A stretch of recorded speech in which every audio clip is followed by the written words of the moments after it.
চায়ের দোকানে কম বেতন ও কাজ নিয়ে মনোমালিন্যের জেরে পাশাপাশি দোকানের মালামাল লুট করতে গুলশানের দোকান মালিক রফিকুল ইসলাম শিকদার ও কর্মচারী সাব্বিরকে খুন করেছিলেন রুমন।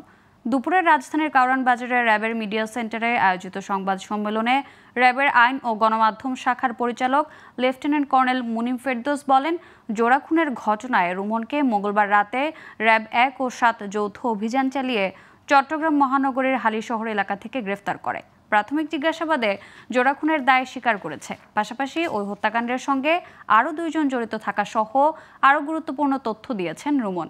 28 সেপ্টেম্বর রাজধানীর গুলশান 2 এলাকার একটি চায়ের দোকানের ভেতরে ধারালো অস্ত্র দিয়ে নৃশংসভাবে কোপানো ও গলাকাটা অবস্থায় 2 জনের মরদেহ উদ্ধার করে আইনশৃঙ্খলা বাহিনী।